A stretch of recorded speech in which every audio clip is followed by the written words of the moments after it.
ខ្ញុំវាចេះនៅឈឺតាមនេះស្រាប់ដល់ពេលខ្ញុំផឹកម៉ោង5ដល់ទៅពេលម៉ោង9យប់ខ្ញុំដេកលក់ហើយស្រាប់តែតសៃខ្ញុំល្វើកឡើងចា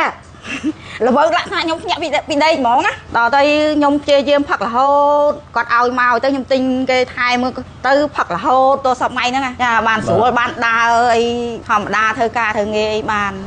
ជម្រាបសួរបងប្អូនទាំងអស់គ្នាឥឡូវយើងមកជួបអតិថិជនមួយរូបទៀតហើយដែលជាអតិថិជនទឹកចិនសិនម៉ាក់អ៊ីចង់ដឹងថាមុនពេលដែលគាត់ញ៉ាំទឹកចិនសិនតើគាត់មានអាការៈយ៉ាងម៉េចពេលញ៉ាំហើយអាការៈយ៉ាងម៉េចជួយជាមួយនឹងបងស្រីទាំងអស់គ្នាជម្រាបសួរបងចាជម្រាបសួរអូនបាទថ្ងៃនេះផងដែរបាទខ្ញុំគឺជា BA របស់ទឹកចិនសិនម៉ាក់អ៊ីមកនេះគឺមកក្នុងគោលបំណងជួយជាមួយអតិថិជនដើម្បីឲ្យដឹងពីអារម្មណ៍ពិតរបស់គាត់តើទឹកចិនសិនយើងមានប្រសិទ្ធភាពមិនខ្លះការញ៉ាំទៅនឹងជួយប្រជាជនមិនខ្លះចេញចង់បានពាក្យពិតពីគាត់បងស្រីនិយាយជាការពិតមកថាតើ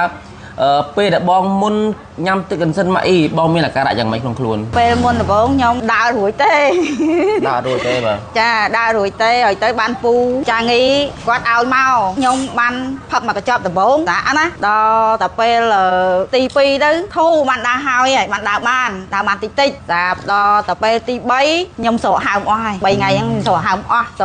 ស់ដល់ទៅពេលទី4ឲ្យគាត់ឲ្យខ្ញុំមកកញ្ចប់មកប្រអប់ហ្នឹងវាមាន5កញ្ចប់ណាខ្ញុំវាចេះនៅឈឺតាមនេះស្រាប់ដល់ពេលខ្ញុំផឹកម៉ោង5ដល់ទៅពេលម៉ោង9យប់ខ្ញុំដេកលក់ហើយស្រាប់តែតសៃខ្ញុំល្វើកឡើងចា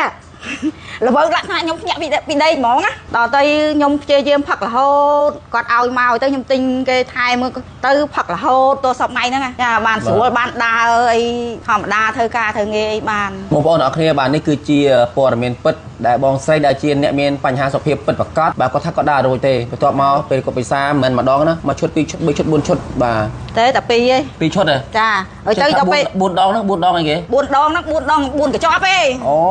បាទចប់ឯងហើយទៅខ្ញុំដល់ពេលខ្ញុំផឹកទៅស្រួលទៅខ្ញុំណែនាំបងអូនខ្ញុំនេះលឺវាធ្ងោបាក់ពេកខ្ញុំណែនាំថាឲ្យយកមកលក់មកយកទៅបងអូនលក់ទៅអត់ខុសទេទឹកញ៉ិនសិនហ្នឹងម៉ាក់អ៊ីហ្នឹងយកមកលក់មកអត់ខុសទេខ្ញុំណែនាំអញ្ចឹងណាហើយទៅគេទៅខ្ចីខ្ញុំមកកញ្ចប់យកមកសាទៅបាទគេកំងដល់គេសាត្រូវគេកំងខ្ញុំមកលក់មែនបាទបងប្អូនអរគ្នាបាទនេះគឺជាសម្ដីពិតរបស់បងប្អូនយើងដែលជាអតិថិជនទឹកញ៉ិនសិនម៉ាក់អ៊ីបងប្អូនអាចសារបានមកណាបងប្អូនបាច់ទាន់ថាជឿខ្ញុំឬជឿបងស្អីទេបងប្អូនឪពុកម្ដាយដែលគាត់មានអាការៈឈឺជំងឺផ្សេងដែលដូចបានរៀបរាប់ឈឺដៃឈឺជើងឈឺស្លាក់ដើមមិនរួចឈឺឆ្អឹងខ្នងគេមិនបានបងប្អូនហ្នឹងមកចប់តា30រៀលជាងបងប្អូនណាបងប្អូនទិញយកមកសាកមកបាទសាកទៅមានអស់ប្រហែលទេពេលដែលយើងស្រួលខ្លួនបាទយើងដឹងថាអូ